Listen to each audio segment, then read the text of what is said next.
Labrīt visiem! Visiem klātesošiem festivāla otrajā dienā.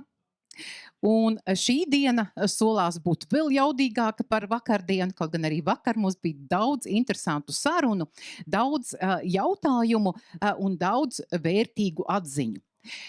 Māja, daudzdzīvokļu māja, ir īpaša pasaule.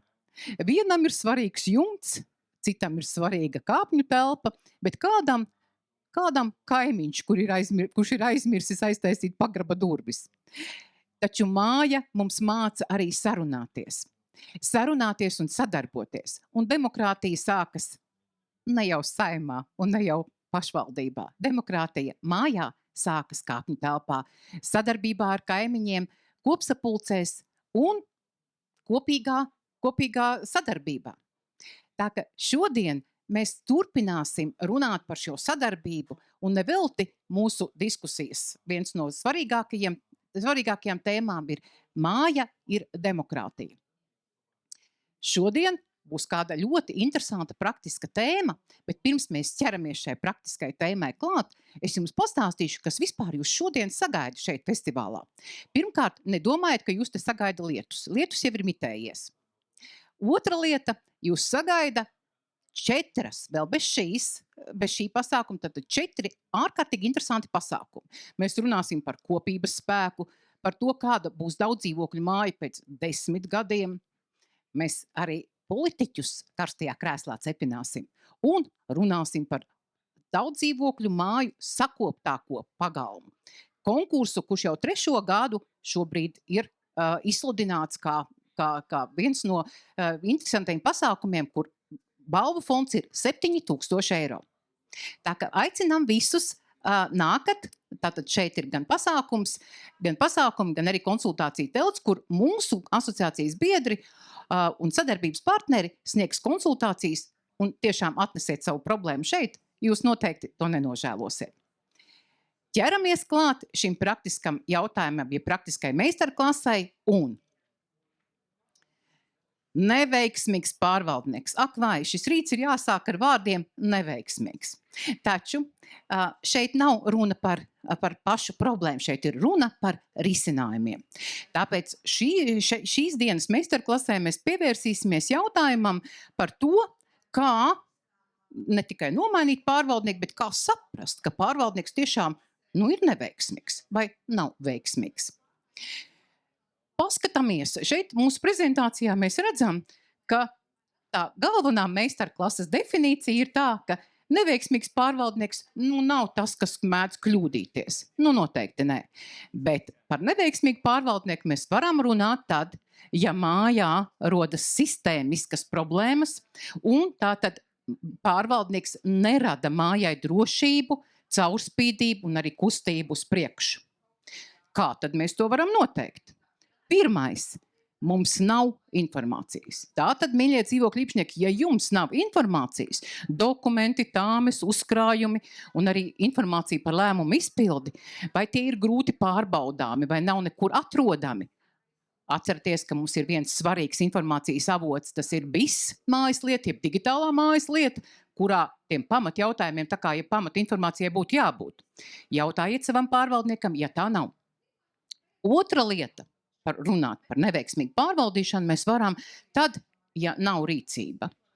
Problēmas tiek atliktas, riski netiek vadīti, bet ugunsgrēki tiek dzēsti pēdējā brīdī. Uzticība ir vēl viens ārkārtīgi būtisks jautājums. Kāpēc uzticība? Tāpēc, ka īpašnieki, ja jūtās kā traucēkļi, nevis mājas saimnieki un lēmumu pieņēmēji, tad tas noteikti būs sarkanais karodziņš, ka kaut kas mājā nav kārtībā. Kāpēc?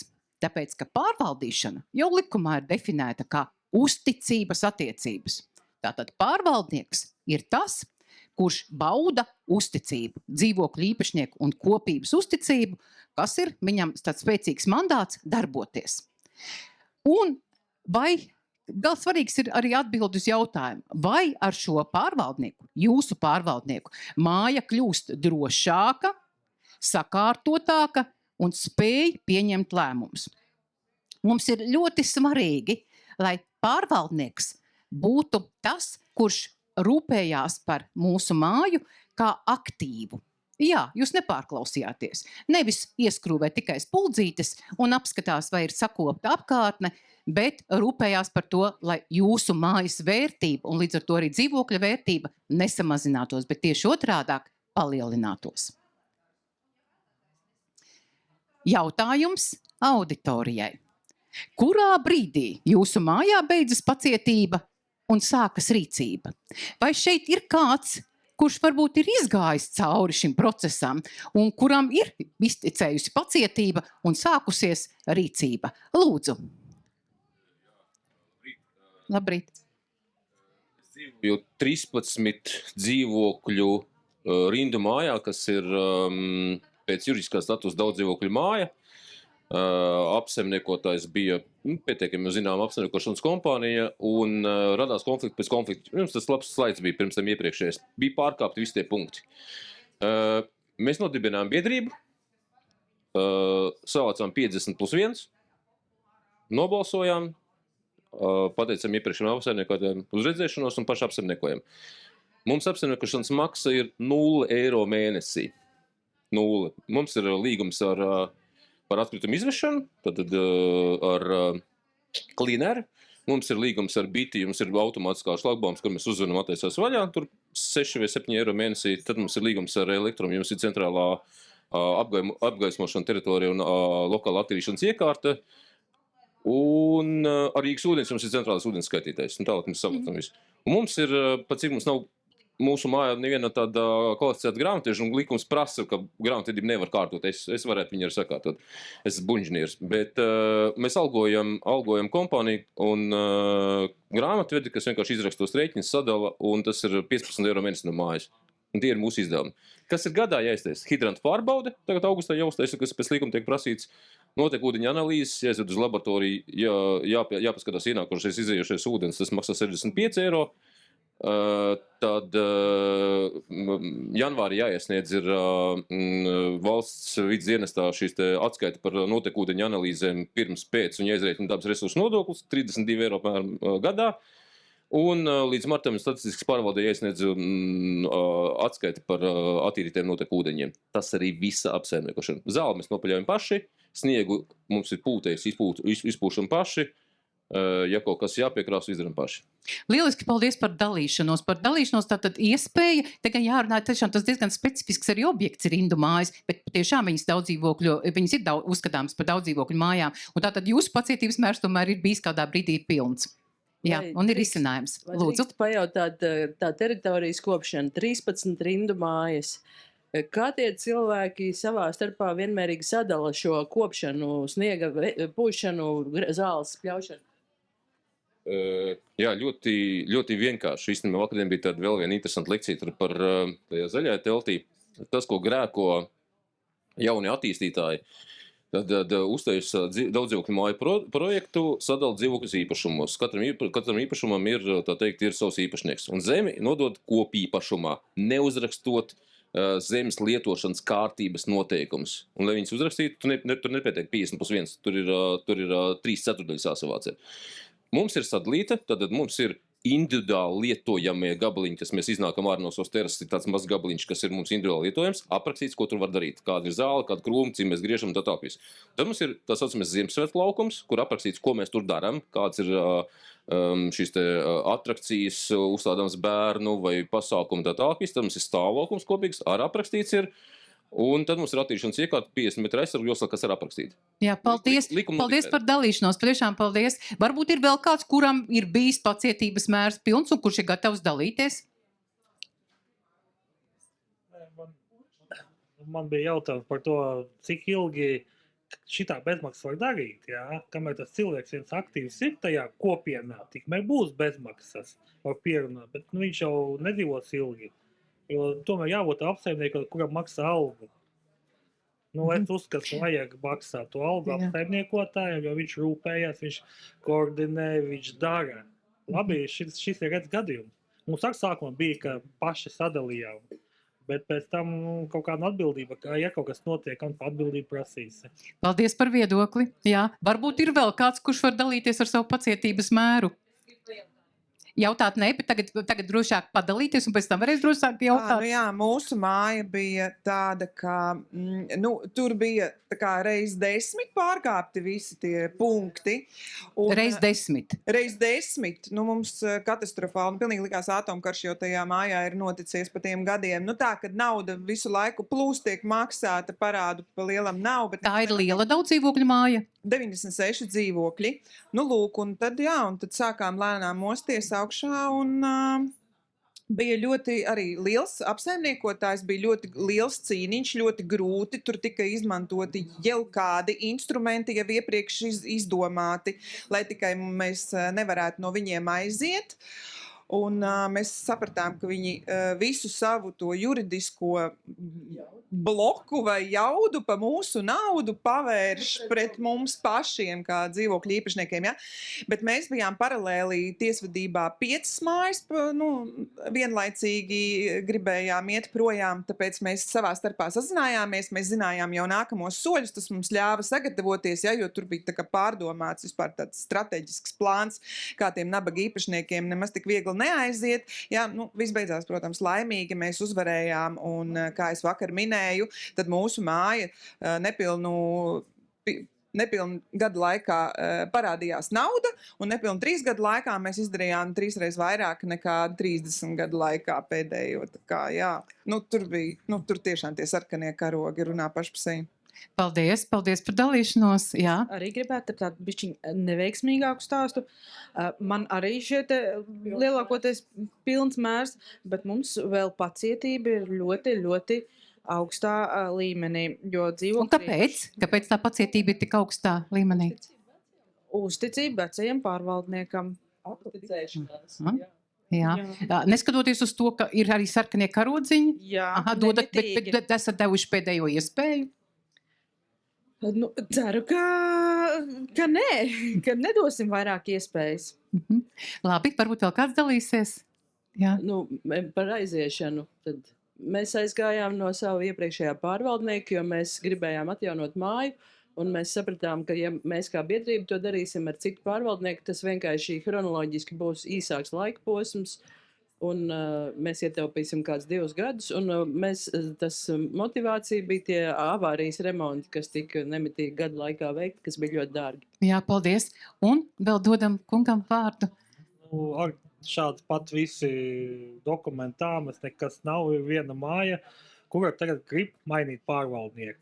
Es biju aizbraucis, runāju viņiem, bet viņiem tā attieksme, bet viņi tāpat kaut ko izdarījusi, rekur labu, jā, tur zālīt nopļaut, bet viņiem pat nav kopējā kāma celus elektrību ierikot, viņi maksā vienam dzīvoklim izvilkuši. Viņiem jumts tek, māja brūk, bet viņi vienalga, viņam izstāst visu, kā ir jādara, ka biedrība var izveidot, bet viņi šausmīgi neuzticās. Kaut gan tas pārvaldnieks, viņai biedrība citā adresē, bet viņa apsaimnieko vispār tā adresē biedrībai citai mājai, un viņa no tās biedrības apsaimnieko pārējās mājas. It kā tas juridiski nav pareizi un izstāstām, bet vienalga viņš saka, bet viņa taču kaut ko labu arī ir darījusi. Bet nereiz nav ne atskaites, ne uz telefonu zvaniem neatbild vakar pat par zāles pļaušanu. Jau, saka, nedēļu neviens neceļ klausot pilnīgi, jā, pārvaldnieku. Viņa negrib iet vienalga projām. Jā, tas ir ļoti, ļoti augsts pacietības mērs. Es skatos, bet man ir noteikti svarīga ziņa jums. Pārvaldnieks nav laulība, kura ir līdz mūža galam.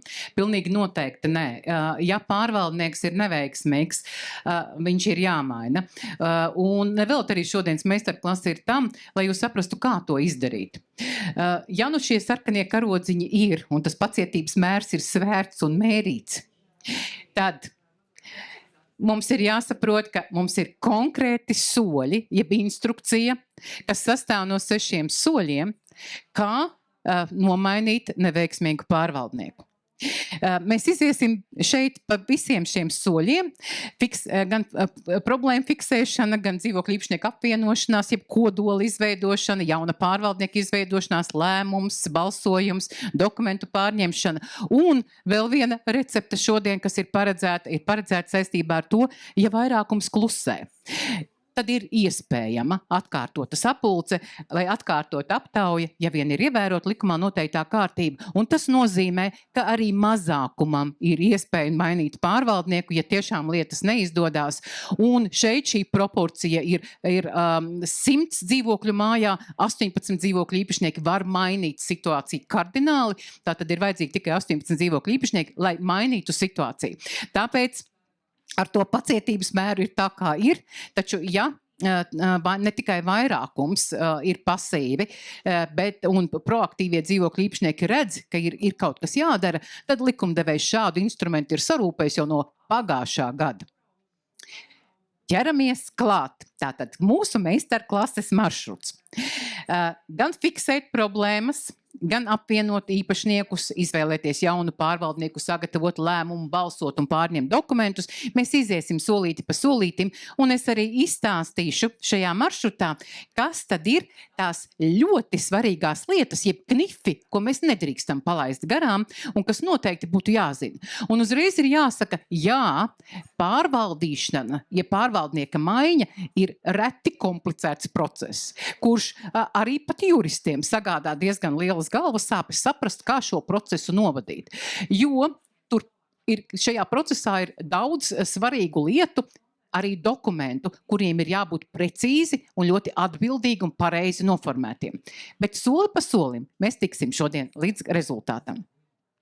Svarīgākā lieta ir tā, ka parasti pie pārvaldnieka maiņas ir ļoti daudz emociju. Cilvēki ir dusmīgi. Viņš neko nedara, mums nekas nemainās, mums ir viss slikti. Atceraties, emocijas ir sliktākais padomdevējs, lai nomainītu pārvaldnieku. Ir jābūt faktiem. Un ar to arī sāksim. Kas ir tie fakti, kas ir noteikti jāfiksē? Ja ir neskaidrs uzkrājuma izlietojums, ja jums trūkst informācija un netiek sniegti finanšu pārskati, ja nav darba plāna, un es īpaši uzsveru, ja nav darba plāna, tad tas vairs nav jautājums par pacietības mēru, tas ir jautājums par to, ka pārvaldnieks vispār nezina drēbi. Ja nav pieejami tātad šie mājas dokumenti un arī nav iespēja viņus iegūt, tad šis fakts ir jāfiksē. Kā tas notiek? Kā notiek faktu fiksēšana? Kā jūs domājat, kā notiek faktu fiksēšana? Lūdzu. Jā, kas iedos mums? Jā. Tā, kā fiksējat faktu, izstāstat, jā? Tātad skarbākais veids, kā fiksēt faktu, ir uzaicināt tiesas izpildītāju. Viņi diezgan atsaucīgi, tas maksā 200 eiro plus. Atbrauc, piefiksē faktu, un tas pēc tam nodara visās tiesās visu. Otrs veids ir fakta fiksēšanas akta sastādīta forma, brīva, tā nav juridiska, tur nav vajadzīgs jurists, sastādām brīvu formu ar fotofiksāciju, jābūt faktā vietai, laikam un fakta sastādītājiem, un parakstās, nezinu, vēl 3-4 īpašnieki kā liecinieki. Nu, ar to pietiek. Jā, ļoti pareizi. Un šeit, man liekas, jau ir pat ir vairāk padomu, kuri jau sniedzās jau ne tikai tādā parastā aktā, kuru fiksē vismaz 2 vai 3 dzīvokļu īpašnieki, konstatējot, ka tātad netiek sniegta informācija, nav atrodama. Jā, šeit ir varbūt arī tāda šaka spēlēšana, 3 gājienu uz priekšu, kur mēs mēģinām saprast, kādas juridiskas sekas var būt tam, ka mēs neesam pareizi nofiksējuši faktus. Un tur varbūt, jā, šī tiesu izpildītāja iesaiste akta noformēšanā, kā tiešām tāds ļoti juridiski prasmīga amatpersonas darbs, arī nereti ir ļoti vērtīgs. Paldies!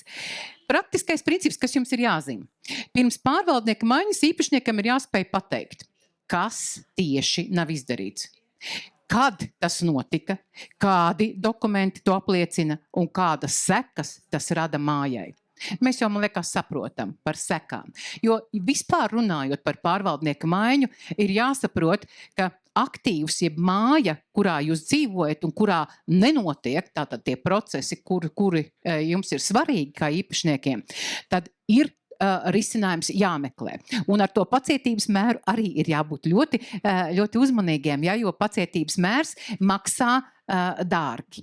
Maksā dārgi, tās ir nesakopta māja, īpašuma vērtības spēcīga pasliktināšanās, ja, stipra pasliktināšanās, un tātad, kura interesēs tas tā ir. Es vienmēr atcerēšos kādu ļoti interesantu atziņu. Ļoti patika, ka arī mūsu kolēģi vakardienas diskusijās pieminēja mūsu pieredzes apmaiņas braucienu, kur mēs bijām braukuši gan uz Igauniju, gan arī uz Lietuvu. Un tās ir tās lietas, kur mēs iegūstam arī pieredzi, kā viņi skatās uz pārvaldīšanu. Mūsu Baltijas kaimiņi. Un Igaunija ir viens no tiem piemēriem, jā, kur šī domāšanas veids par pārvaldnieku ir ļoti, ļoti atbildīgs.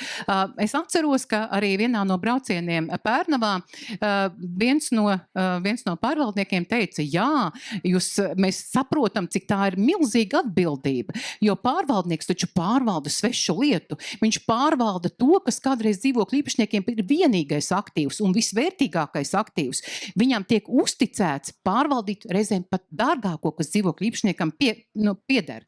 Tāpēc arī tā attieksmei jābūt pret pārvaldnieku tādai, ka viņš ir tas, kurš tātad kā pakalpojums sniedzējs var nodrošināt tātad labu, bet tieši otrādāk, ja viņš netiek galā ar saviem pienākumiem, tad tā nav laulība, kas noslēgta uz mūžu. Ejam tālāk. Ja fiksēti visi fakti, vai ar tiesu izpildītāju aktu, vai varbūt dzīvokļu īpašnieki ir sanākuši kopā vismaz 3 un nofiksējuši faktu, ka nenotiek konkrētas lietas, netiek iesniegti dokumenti, nav darba plāna, tad nākamais ir pārmaiņas. Un pārmaiņas sākas, kā mēs arī vakar noskaidrojām, ar ko? Ar aktīviem dzīvokļu īpašniekiem. Aktīvu var būt vismaz vienu. Un viens var noteikti pavilkt pāri arī pārējos. Taču dusmas būs noteikti sliktākais padomdevējs, un pārmaiņas sākas nevis ar dusmīgu cilvēku, bet ar aktīvu īpašnieku kodolu. Un kas tad ir tā kodola, jeb to dažu īpašnieku galvenais uzdevums? Apkopot problēmas, apkopot arī dokumentus, kas fiksē šos faktus, runāt, sarunāties ar kaimiņiem un teikt, nav labi. Apzina iespējamos risinājumus, jo nav jau tā, ka ir tikai bezcerīga situācija. Risinājumi ir vienmēr. Un kodola uzdevums ir arī organizēt sapulci vai aptauju, jo tas ir tāds pagrieziena punkts, kurā tad jūs varat tiešām tikt pie risinājuma. Kāda tad ir labā prakse? 3 līdz 5 cilvēku darba grupa var sadalīt pienākumus. Un šeit ir pareizi būtu nevis vienam būtam trakajam cīnītājam, bet tiešām apvienot tos kodola cilvēkus, kurš varbūt viens vairāk runā par dokumentiem. Otram varbūt ir stiprā puse komunikācija.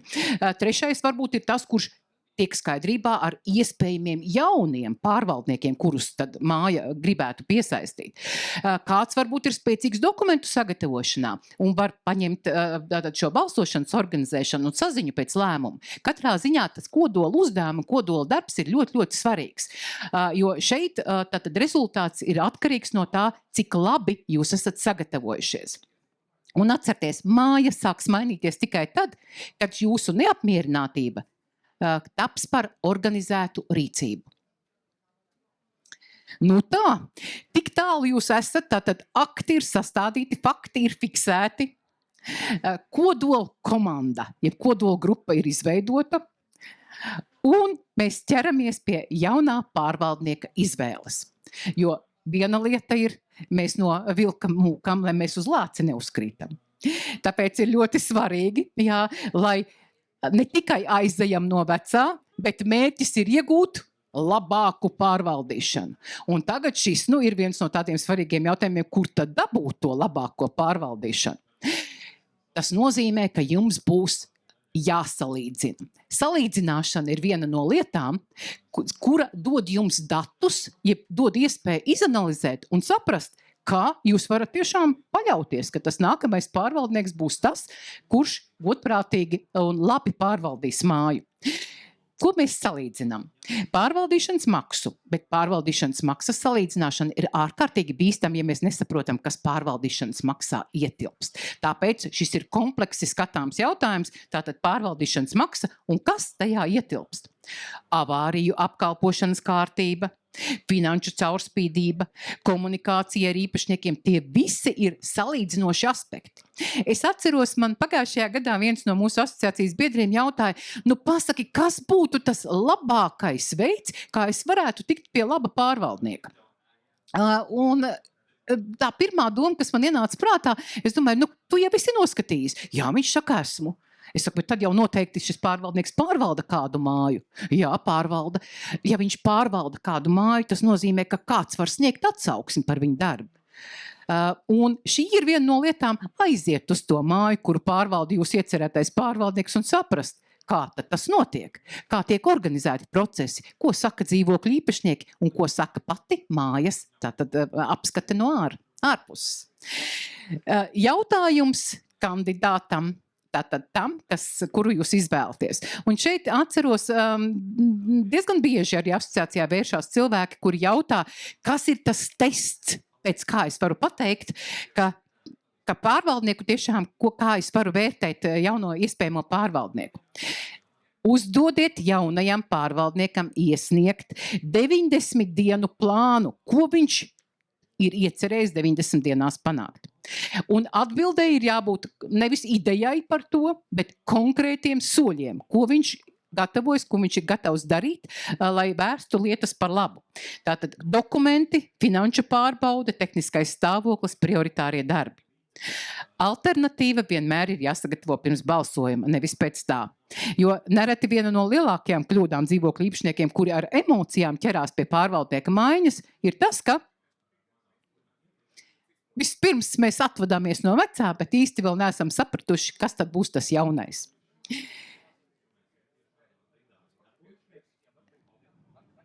Tā, mums nedodās uz priekšu tas nākamais slaids, bet katrā ziņā tā, mēs arī netiekam, iet, neiet. Ir, vajag forši. Tad nākamā lieta, kad jūs esat noskaidrojuši iespējamās alternatīvas un sapratoši, ka ir kāds, kas ir gatavs pārvaldīšanu pārņemt, un tas ir tiešām balstīts arī faktos un reālā tātad arī informācijas izvērtēšanā, tad lēmuma sagatavošana ir nākamais solis. Praksē ļoti bieži kā notiek, visdrīzāk, jo tas jaunais iespējamais kandidāts ir arī tas, kas nāk talkā, lai sagatavotu dokumentus. Vai vienmēr tas ir pareizi? Es nezinu. Taču jums tāda pareiza un atbildīga, atbildīgs padoms, protams, nodara. Par lēmumu. Atcerieties, ka lēmumam ir jābūt izpildāmam. Pilnvarojums, datums, skaidra rīcība. Cik nav man praksē sastapti gadījumi, kurā ir lēmums, bet lēmums ir tik neskaidrs, ka viņš rada problēmas to tālāk izpildīt. Un tas rada tālāk problēmas, tad arī mājai tiešām pāriet pie jaunā pārvaldnieka, jo atcerieties, mēs jau runāsim par soļiem, kur arī komunālo pakalpojumu sniedzēji ir vieni no tiem, kuri uzpasē, jeb uzraug šo procesu, un ja kaut kas šajā procesā nav kārtībā, tad tur tā, kā saka, tie sarkanie karodziņi ir tādi, ka viņi neslēdz līgumu. Tas nozīmē, ka jūs atgriežaties sākuma pozīcijā. Tāpēc lēmumam ir izšķiroši svarīga loma. Uzreiz jums gribu pateikt vēl vienu lietu. Lai nebūtu tikai runa un meistarklase par soļiem un instrukcija, esam sagatavojuši arī dokumentu komplektu, kas var palīdzēt, varbūt tāds arī juridiski sagatavots tāds projekts, kurš var iedot arī tādu skaidru sapratni par to, ka kādam ir jāizskatās lēmumu projektam. Un šodien būs iespēja tātad iegūt šo komplektu savā rīcībā, ja jūs dosieties uz konsultāciju punktu un tur pierakstīsiet savu tātad informāciju, kur jūs vēlaties, lai jums tiktu nosūtīt šis dokumentu komplekts. Tā. Tagad mēs esam izrunājuši par lēmumu un par to, cik tas ir ļoti svarīgi, bet otra lieta ir, ko noteikti nevajadzētu darīt. Noteikti nepietiks ar formulējumu, mēs negribam esošo pārvaldnieku. Lēmumam būtu jāatbild uz to, kas no kura datuma un kā praktiski pārņem mājas pārvaldīšanu. Un labs lēmums nav sauklis. Labs lēmums ir precīza instrukcija, kuru var izpildīt. Ir sagatavoti dokumenti, ir nofiksēti fakti, ir izveidota kodola komanda, vajadzētu virzīties tālāk. Procedūra ir tikpat svarīga kā vairākuma balsojums. Minimums dokumentu ir paziņojums par sapulci, un šeit arī likumdevējs ir sarūpējis ļoti precīzu procedūru, kas ir jāievēro. Ja tas ir paziņojums par sapulci, tad tur ir 7 dienas pirms. Šai sapulces paziņojumā jābūt jau ir noformētam lēmumu projektam. Kāpēc? Tāpēc, ka ir jādod iespēja arī savu balsi nodot pirms sapulces. Tas nozīmē, cik ļoti precīzi mums šis viss ir jāievēro, lai pēc tam šis lēmums netiktu arī apstrīdēts. Pats lēmuma projekts, jā, tam ir jābūt precīzi noformētam, saskaņotam un tiešām izvērtītam, lai pilnīgi droši jums šis lēmums kalpotu rezultātam. Un protokols un balsu skaitīšana. Protokols ir ļoti, ļoti svarīga lieta, jo likums saka, ka, lai lēmums stātos spēkā, tātad šim lēmumam ir jāatrodās, jābūt ielādētam visā vai digitālajā mājas lietā. Un no tā brīža sākas skaitīšana. Līdzīgi kā ar likumprojektiem, ja, tad ar likumiem, viņi stājas spēkā nākamajā dienā pēc publicēšanas. Tieši tāpat ir arī šeit. Augšu pielādēts un nākamajā dienā stājas spēkā. Un tas ir atskaites punkts, pēc kura tātad arī dzīvokļu īpašniekiem ir tiesības arī realizēt savas tiesības, apstrīdēt šo lēmumu. Tāpēc ir jādara viss iespējamais, lai šis lēmums nebūtu apstrīdams. Kāda ir praksē konstatētā biežākā kļūda? Savākti paraksti. Jā, tieši tā tas notiek. Neapmierināti, emocijas daudz. Mēs iztaigājam kāpņu telpu savu un savācam parakstu pret to pārvaldnieku. Nebūs pareizi. Ja nebūs skaidra lēmuma darba kārtības balsojuma, tas viss būs nebeigsies ne ar ko, ja praktiski būs bez rezultāta. Jo jums ir svarīgs rezultāts, skaidrs nākamais solis un mazāks juridiskais risks. Atcerieties, ka procesi izgāžas nevis balsu trūkuma, bet tieši paviršu dokumentu dēļ. Mēs jau esam pie pēdējā punkta.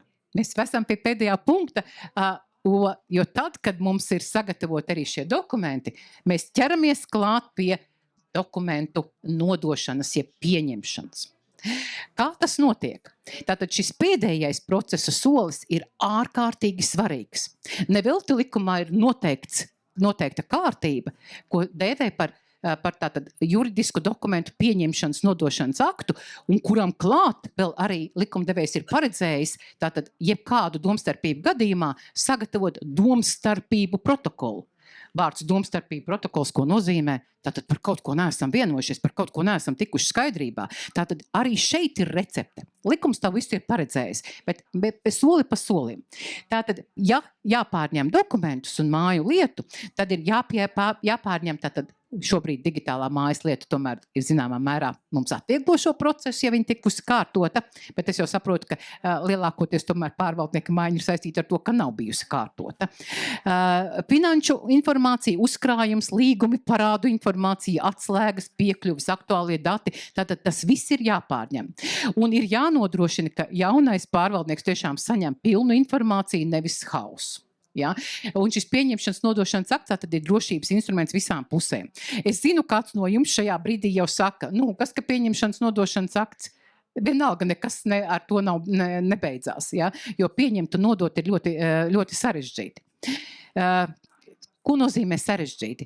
Tas nozīmē, ka reizē mēs nefiksējam visas likumā noteikto pienākumu, kas ir jānodod. Netiek nodoti konkrētas saistības, netiek nodoti konkrēti dokumenti.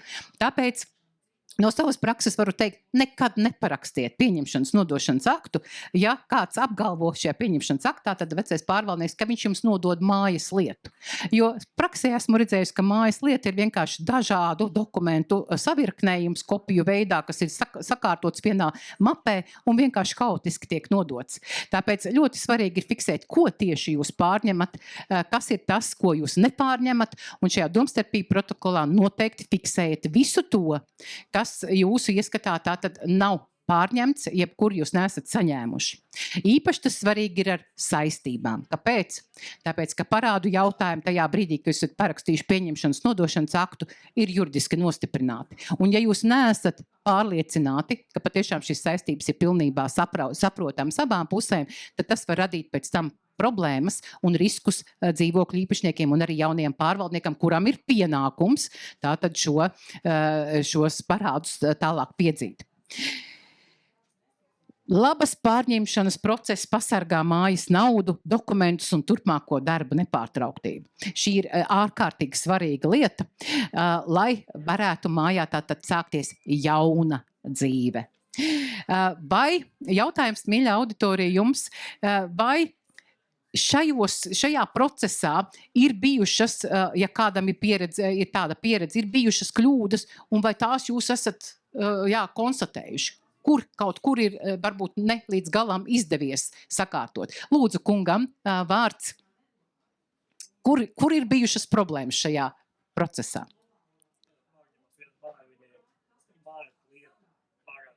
Tas vispār bija kārtojuši tikai uz rūtiņu lapas sarakstot, jā. Tātad rūtiņu lapa kā dokuments, kurā bija fiksēti. Un viens dzīvokļu īpašnieks miris jau 2 gadi, neviens nav pieteicies mantojumā, un viņš nav rakstījis tam dzīvoklim rēķinus. Bet tad dzīvokļu apsaimniekušies to dzīvokli tāpat, cilvēki vienkārši tā dzīvokļi neko nedabūja. Un tagad, lai tiesā jaunais īpašnieks, ja būs, es nebūšu spējīgs piedzīt to parādu 2 gadu laikā.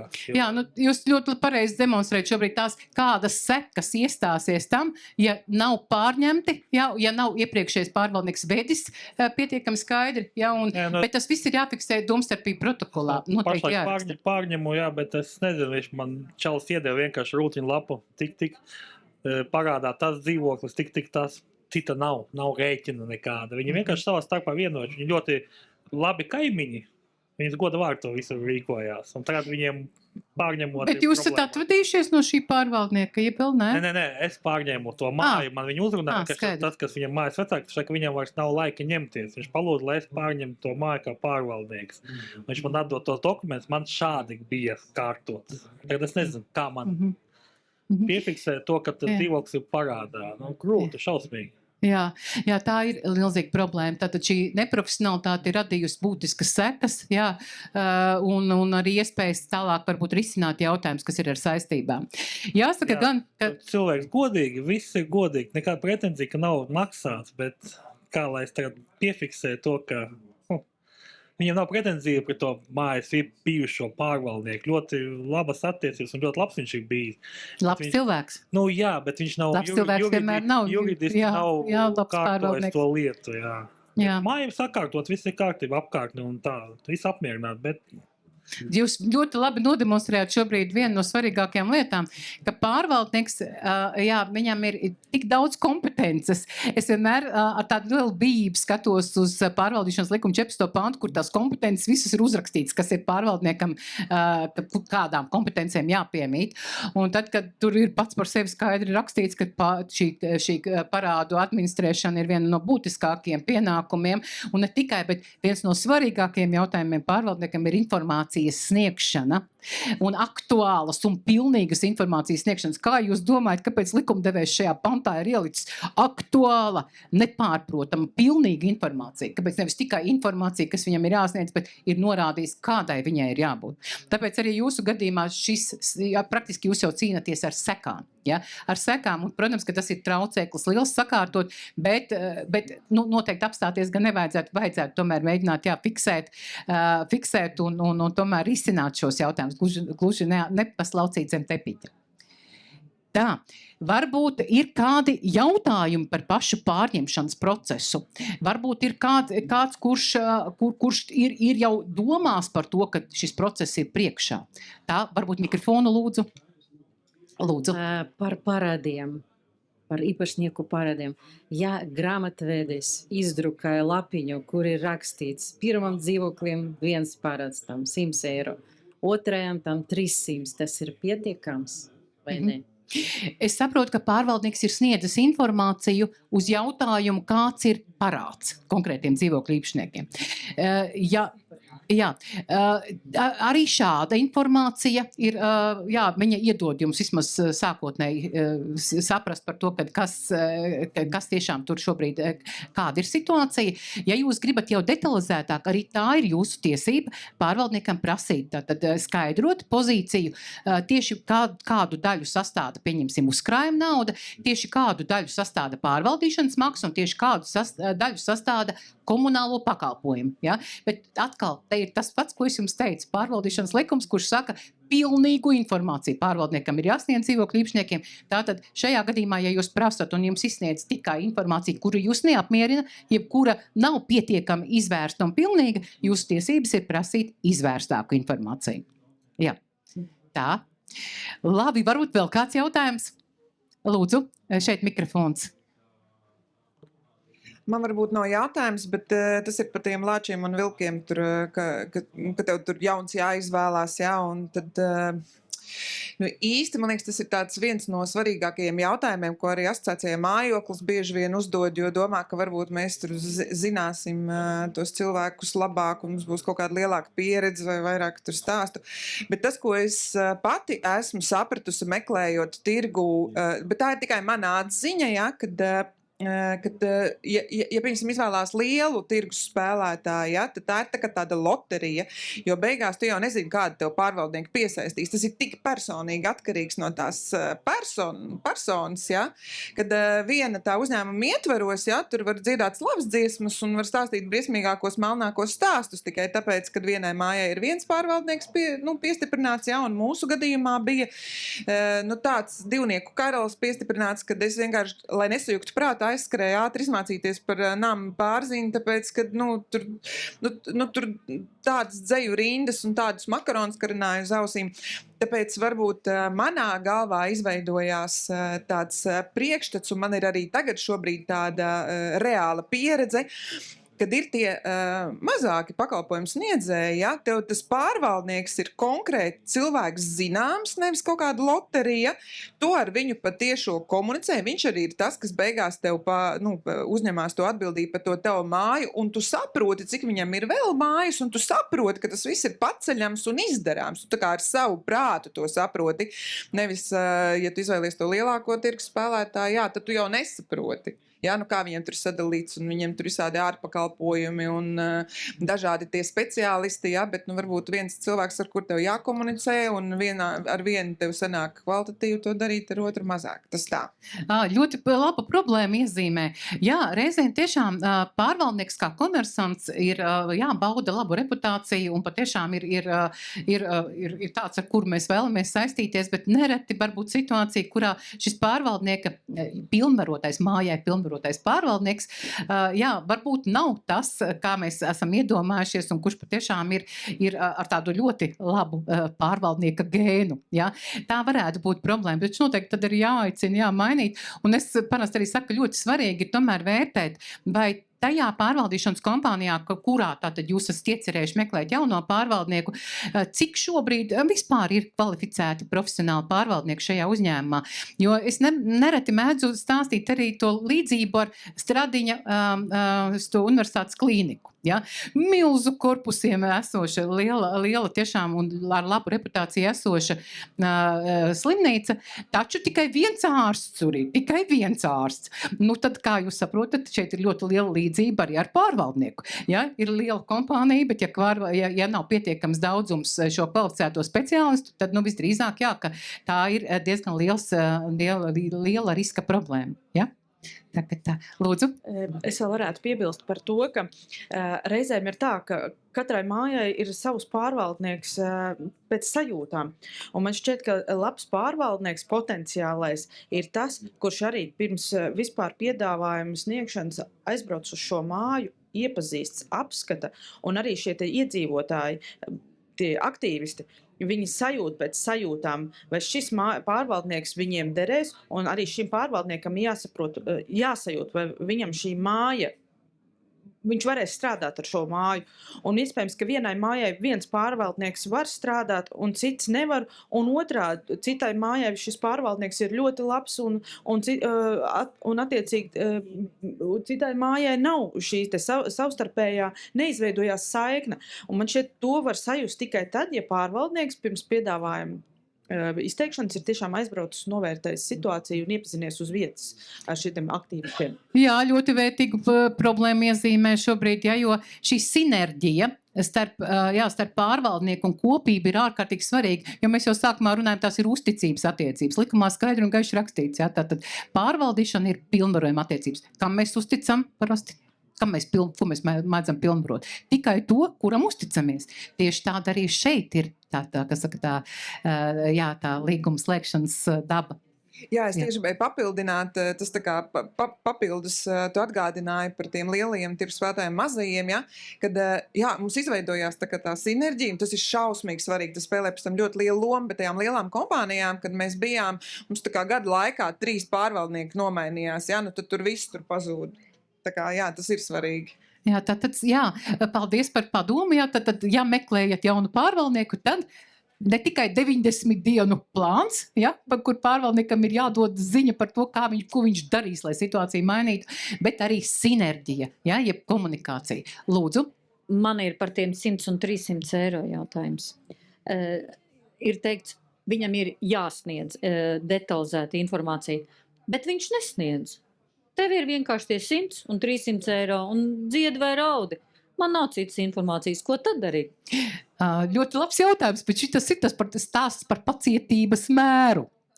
Cik jūs ir augstas pacietības mērs? Ja jūs esat mierā ar šo situāciju, nesniedz vienreiz, nesniedz otrais. Protams, mēs varam... Viņam nav. Viņš nezina. Vienkārši 100 eiro viss. Jā. Bet par ko? Tad tādā gadījumā par to, ka nesniedz, tad ir tie sarkanie karodziņi, par ko mēs pašā sākumā runājam, kā mums noteikt, ka viņš ir veiksmīgs vai neveiksmīgs šis pārvaldnieks. Un šis sarkanais karodziņš, ja nesniedz šo informāciju, tad nezin.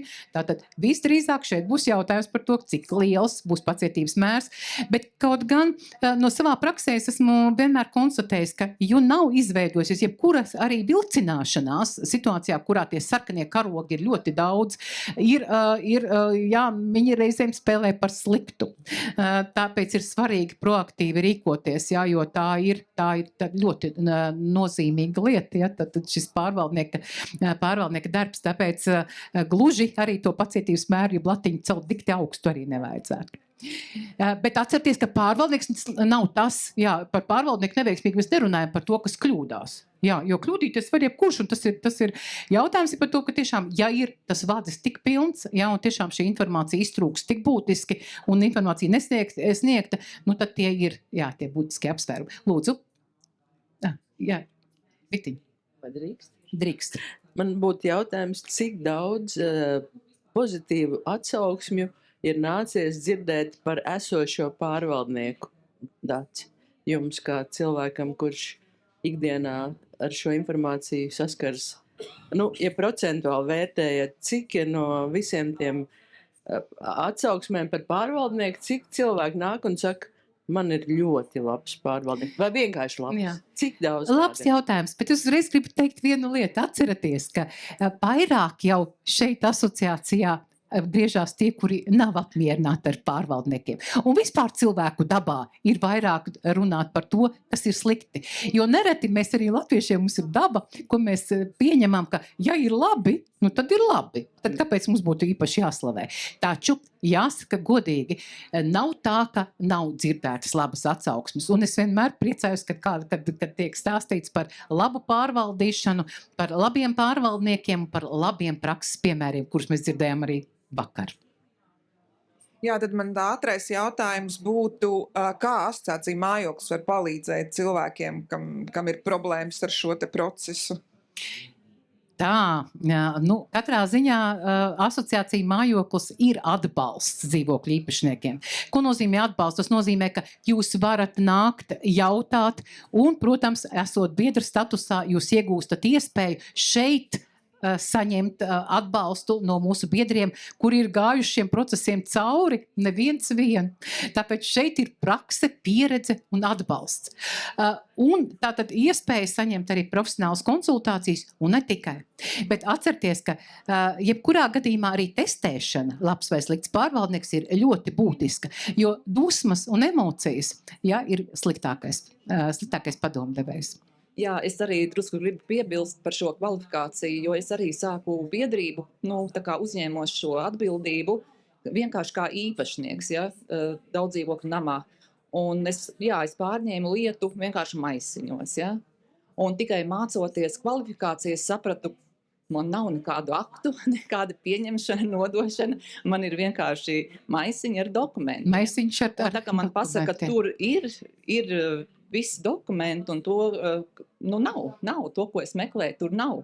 Praksē, ļoti bieži tā, ka parakstos, ka saņēmu mājas lietu, un izrādās, ka es saņēmu maisiņu ar dokumentu. Man nav pierādoši dokumenti par šiem biedriem, kuri ir iestājušies šajā biedrībā.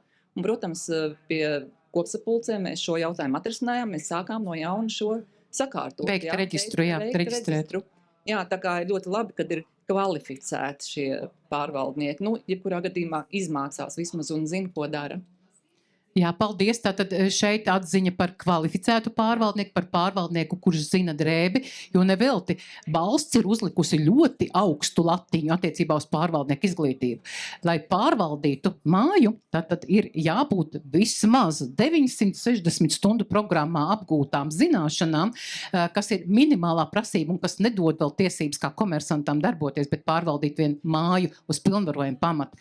Tas nozīmē, ka cik ļoti, tad valsts arī saprot, ka šīs zināšanas ir nepieciešams, lai šo būtībā svešu lietu pārvaldītu un uzturētu. Man viens jautājums, juridiski drīzāk. Ja biedrība veido, piemēram, konkrēti māja, konkrēti mājas iedzīvoti, iestājas biedrība, veido biedrību, pēc tam pilnvaro pārvaldnieku un pārvaldnieks apsaimnieko māju. Bet taču nav pareizi, ka biedrība izveidojās vienai mājai, un ja sāk apsaimniekot citas dažādas mājas, kas nav pat kaimiņos, kas ir vispār blakus ciematā, vai pieņem 10 mājas apsaimniekot, biedrība reģistrēt tajā pirmajā mājā. Tas nav juridiski pareizi. Es klausos jau mazliet brīnos, jo atcerieties, ka biedrība, ja vispār biedrības daba ir, viņai nav saimnieciskas darbības mērķis. Ja? Tas nozīmē, ka biedrošanās notiek šajā ar konkrētu mērķi, jo saimnieciskā darbība praktiski biedrības jau neveic. Taču es saprotu, ka šajā gadījumā vairāk runa ir par vēlmi darboties, kas varbūt ir veiksmīgi, kur pārvaldīšana, jebkāds. Nē, šeit ir neveiksmīgs variants. Un vēl pie tam vēl neveiksmīgs variants. Veids uzņēmēt darbību uz tās biedrības pamata. Viņas sniedz apsaimniekošu pakalpojumus. Jā, nebūs noteikti pareizi. Jā, biedrībām nav šāds likumā noteikts. Status biedrības ir pavisam cits mērķis. Saimnieciskā darbība ir pavisam kas cits. Jā. Mums ir tāda biedrība. Cīnāmies tagad. Labi. Ko? Mēs pie pēdējās sadaļas jau esam tikuši. Un pati pēdējā sadaļa. Dosim iespēju vēl pēdējiem. Viss kārtībā 9. slaids nokomentē. Man būs par to slaidu pēc tam pozitīva replika. Par šo? Jā, bet pēc tam nokomentēt. Forši, jā. Tad tā. 24. gada 1. novembris. Likumdevējs atnes kādu ļoti interesantu izmaiņu. Viņš atceļ demokrātiju. Ko tas nozīmē demokrātiju atcelt? Ja mājā visu nosaka balsojums, ir vairākuma, tātad balsojums 50% plus viena balss, un tad mazākumam ir jāpiekāpjās, tad likumdevējs izšķirās par kādu ļoti neparastu soli. Viņš saka, ja vairākumam neizdodās sanākt kopā, tad ir cita iespēja. Un to sauc par mazākuma balsojumu. Šī ir ļoti interesanta forma, kādā var pieņemt lēmumus, taču ar ļoti stingriem nosacījumiem. Sākotnēji sasaukta sapulce, sākotnēji organizēta aptauja, kurā nav kvoruma, un tas ir tas bīstamākais, nav kvoruma, un atcerieties, ko likumdevējs ir darījis iepriekšējos gadus, to vien nemitīgi darījis, kā samazinājis sliekšņus un motivējis dažādākos veidos dzīvokļu īpašniekus lēmumus pieņemt. Kas tik nav izdomāts? Elektroniskā balsošana, iespēja nodot balsi pirms sapulci, un vēl. Un ja mēs skatāmies, tas ir pēdējais solis, jā, nav kvoruma, bet ar to viss neapstājās. Un likumdevējs saka, galvenais, lai nākamā sapulcē vai aptaujā tie paši jautājumi mēneša laikā tiktu izskatīti vēlreiz, un tad jau dalība ir 1/3 plus. Tas nozīmē, ka proaktīvie dzīvokļu īpašnieki nepaliek situācijā, kurā vairākums ir nolēmis būt vienaldzīgs. Ja par ir vairāk nekā puse no atkārtotajā balsojumā pārstāvētajiem, un šeit uzmanīgi esiet ar šo lietu. Ja ir atnākusi tātad šīs 1/3 plus, tad balss, jeb lēmums tiek pieņemts ar klātesošo balsu skaitu. Tā ir tā proporcija, par ko es jums stāstīju, 100 dzīvokļu mājā. Tātad 18 dzīvokļu īpašnieki var pieņemt lēmumu, tātad arī par pārvaldnieka maiņu. Tātad šāds ir šis mazākuma balsojuma, kā saka, šīs sekas, taču likumdevējs ir ielicis vēl kādu ļoti svarīgu ziņu. Mēnesi šis mazākuma balsojums nestāsies spēkā. Kāpēc? Dodot iespēju vai provocējot vairākumu, tomēr sarosīties. Un ja arī šī mēneša laikā vairākums nesarosās, tad pēc mēneša šis lēmums stājas spēkā. Un arī attiecībā uz pārvaldnieku. Te gan jāsaka, ka likumdevējam nav bijis viegli izšķirties, jo vēl uz 3. lasījumu, kad šajā likuma projektā tika iebalsot šie grozījumi, bija šie izņēmumu gadījumi, ka ne par pārvaldnieka maiņu. Bet 3. lasījumā likumdevējs izšķīrās, ka nē. Tomēr arī pārvaldnieku maiņai var būt piemērojami šie izņēmumu gadījumi. Ja drīkst atpakaļ nedaudz, varbūt. Jā. Tā, dosim vārdu Lūdzu kungam. Prieks par ļoti profesionāli sagatavotu slaidu, jo, lai pieņemt lēmumu, ir sapulce vai aptauja. Un gribās pasvītrot tos abus, jo tad, kad lielie apsaimniekotāji tur spirinās un negrib iet prom un negrib zaudēt klientus, viņi min tikai sapulci. Ir aptauja. Lai norganizētu sapulci, ir diezgan sarežģīts process likumā. Tad ir sapulces izsludināšana, termiņš, uzaicinājums, sapulces kārtība, protokols, protokolists un tā tālāk. Mēs, piemēram, man ir jau 9 aptaujas 3 gadu laikā, mēs operējam tikai ar aptaujām. Ļoti vienkārši kārtība. Uzaicinājums, tad un tad, par jautājumu, sapulces aptaujas kārtību, kad likumā bija noteikts minimāls 20 dienas, pēc tam 5 dienās rezultāta protokola publicēšana. Es neaģitēju, bet vienkārši saku, ka aptauja darbojas daudz vienkāršāk. Kas ir vēl sapulcē, ir negācijas, emocijas un tā tālāk viss. Un uz sapulces laiku viens strādā, viens komandējumā, viens tur nedzīvo. Nevar savākt. Aptaujātais 20 dienās nobalso gan visi. Un mierīgi pieņem mājās izsvērt lēmumu, pakonsultēties ar visiem tā tālāk, un tas ir kvalitatīvāk. Un kas vēl, ko es vēl, man vienkārši tā nervu sistēma neiztur parastās. Es vienreiz mēģināju norganizēt, es vairs to nedaru. Sapulcē parasti tā tiek iesūtīts viens, kas pat nav īpašnieks, kuram nav balss tiesības, jo sapulce drīkst ierosināt un aptaujas drīkst parasti tikai īpašnieki vai viņa pilnvarotas personas. Un tad ir, es tiešām atvainojos par izteicienu, bet atnāk viens iemet mēslus ventilatorā un visu tā sapulce izjulku. Tāpēc aptauja strādā daudz labāk, vienkāršāk, saprotamāk. Un tā kā jūs arī minējāt tur pirms 3 slaidiem, tik līdz juridiskajā procesā ir kaut viena mazākā nianses. Jums nebūs pareizi noformēts protokols, jums nebūs izsūtīts laikā, jūs būsiet vienu dienu vairāk vai mazāk, process tiks anulēts. Jā, paldies arī par viedokli. Jā, paldies arī par atziņu praksē attiecībā uz aptauju, kā varbūt labāku instrumentu. Te gan man ir jāsaka, ka abi šie instrumenti strādā. Vienā gadījumā tiešām varbūt aptauja labāk, un tas ir atkarīgs no mājas mikroklimata, bet uzreiz teikšu, ka kopsapulcē ir kāds ļoti būtisks elements. Tas elements, par ko mēs šeit šodien runājam, tas ir sadarbības elements, jeb demokrātijas elements, kur dzīvokļu īpašniekiem ir tiesības parunāties, un es noteikti kungam gribu teikt vienu svarīgu lietu.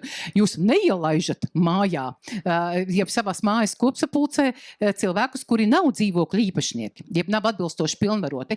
Jā, jo kopsapulces tātad svarīgākā būtība ir apvienot dzīvokļu īpašniekus, lai viņi kopīgi spētu sarunāties. Lūdzu. Dzirdu? Tagad dzirdu. Es gribēju pateikt paldies kungam. Es pilnīgi piekrītu, jo mūsu praksa ir ļoti interesanta. Ar sapulces mēs rīkojam tikai informatīvas. Viss mums ir informatīva sapulce, un mēs tur izrunājam, ja, tur padalāmies, bet neko nebalsojam, nekādas emocijas, nekādas tur sasteigts lēmums nepieņemam un strādājam tikai ar aptauju. Mums arī ir gadā vismaz viena aptauja. Jā, paldies par dalīšanos. Jā, tad skatāties, te ir atkarīgs jau no tā, kāda ir gan mājas mikroklimats, varbūt arī stratēģija, kā mēs lietām skatāmies. Un mēs jau iezīmējam arī vakar, vairāk arī bija šie pieredzes stāsti, kur jā, šīs WhatsApp grupas, šīs sanāksmes, nevis sapulces, kurās izdebatēja šos jautājumus, lai pēc tam jau konstruktīvi risinātu jautājumus, pieņemot lēmumus aptaujā vai varbūt arī kopsapulcē. Kontrols saraksts ir pēdējais slaids. Un kontrols saraksts, kāpēc pirms pārvaldnieka maiņa 10 jautājumi, kuriem jābūt sakārtotiem pirms balsojuma. Tātad, vai problēmas ir fiksētas, tātad akti, mēs runājām, vai ir pārbaudīts esošais līgums, jo esošajos līgumos var būt nosacījumi, kas ir atšķirīgi no likumā noteiktā, piemēram, ka pārvaldnieka maiņa ir iespējama tikai un vienīgi tātad no šī uzteikuma brīža 3 mēnešu laikā, ja? Vai ir apzināts īpašnieku atbalsts, vai kodola grupa ir stipra, vai ir reāla alternatīva, vai pat tiešām jūs esat pārliecināti, ka no vilka muksiet un uz lāci neuzskatīsiet, un vai jaunais pārvaldnieks patiešām ir pietiekami izvērtēts. Balsojumam un pārņemšanai. Vai protokols ir skaidrs, vai lēmuma projekts sagatavotais tātad skaidrs, vai ir pareizi sagatavota, un šeit šī procedūra ir ārkārtīgi svarīga, kādā mēs sagatavojam, ja? Tātad 7 dienas pirms kopsapulcei, vismaz 14 dienas aptaujai, ja? Kā ir vai noteikti pilnvarotā persona, tātad kura slēg šo jauno pārvaldīšanas līgumu, kā ir paredzēta dokumentu pārņemšana, un vai visiem ir skaidrs nākamās dienas plāns. Un noslēgumā gribu teikt tātad fakti, īpašnieku vienošanās, korekts lēmums, dokumentēta pārņemšana, tā ir tā atslēga tam, lai profesionāli šīs lietas sakārtotu, ja patiešām nav izdevies ar esošo pārvaldnieku, tātad nodibināt attiecības, kurās varam teikt, mums ir uzticība un laba sadarbība. Paldies visiem arī dalībniekiem šī paneļa. Es uzreiz gribu teikt, ka mums ir vēl priekšā 4 jaudīgi pasākumi. Tūlīt arī sekos 10 gadi. Daudz dzīvokļu māja. Ko mēs varam gaidīt? Uz tikšanos!